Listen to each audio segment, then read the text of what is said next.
Good morning madam. Good morning madam.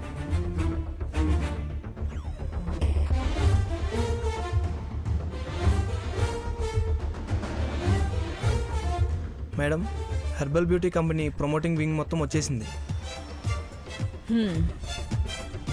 Be seated అంటే రిలాక్స్డ్గా కుర్చీలో కూర్చుండిపోయి నేను చెప్పేది హరికథలా ఫీల్ అయిపోయి వింటారు.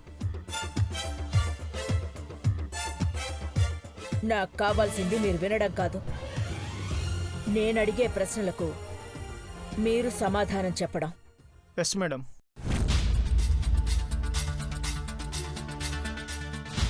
స్క్రీన్లో కనిపిస్తుంది ఏమిటి మిస్టర్ రాఘవ? అందమైన అమ్మాయి కళ్ళు మేడం. ఆ అమ్మాయి ఎవరో తెలుసా? మిమ్మల్ని అడుగుతున్నాను, ఆ కళ్ళు గల అమ్మాయి ఎవరో ఏంటో తెలుసా?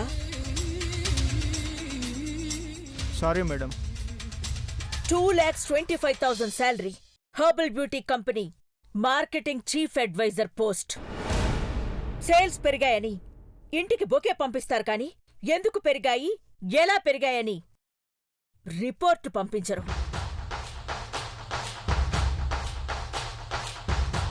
ఘట్టమనేని హెర్బల్ బ్యూటీ కంపెనీ అంటే ఈ కళ్ళు. ఈ కళ్ళంటే కంపెనీ అనేంత పాపులారిటీ సంపాదించిన ఈ లోగోలో ఉన్నది ఎవరో ఏంటో వేల కోట్ల టర్నోవర్ ఉన్న కంపెనీ ప్రతినిధులకి తెలియలేదు అంటే పేపర్ ప్రింట్ వేయించేవాళ్లైనా పేపర్లు ఏరుకునేవాళ్లైనా నవ్వుతారు. అవునా కాదా?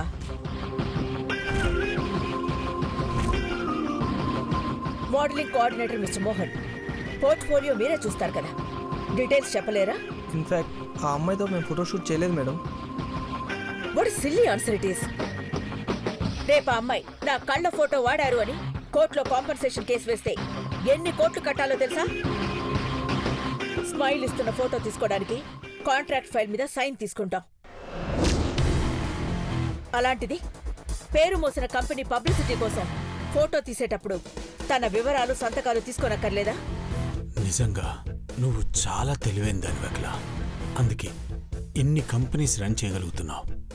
కొడుకు ప్రేమించిన అమ్మాయి తనే అని అడిగితే దుష్ప్రచారం జరుగుతుందని అధికారికంగానే అడుగుతున్నావు. You are great. అమ్మా, అలాంటి వాళ్ళది నిజమైన ప్రేమ కాదు, అది వ్యామోహం. ఎగ్జాక్ట్లీ చిన్నత్త, నిజంగా ప్రేమించుకున్న వాళ్ళు అలా చేయరు. ఎంత మనసు విరిగిపోతే కన్న కూతుర్ని పట్టుకొని మా దృష్టిలో చచ్చిపోయా ఉంటుందా తల్లి?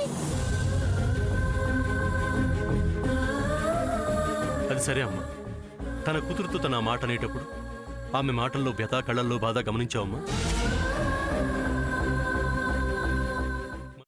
పెద్దబాబుకు బర్త్డే విషెస్ చెప్పు కూడా వెళ్ళాం కదా. ఊరికే ఎలా కాలిపోతుంది? మంట పెడితేనో పడితేనో తగలబడుతుంది.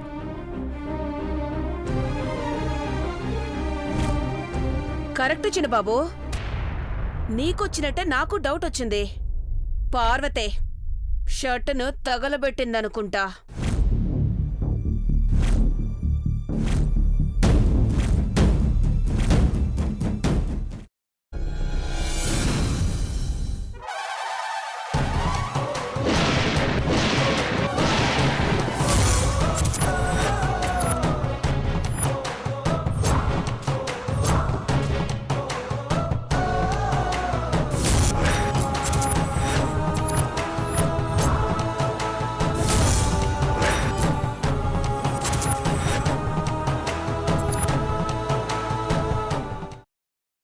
తర్వాత పొట్టు తీసేసి చాప్ చేసి పక్కన పెట్టుకోవాలి.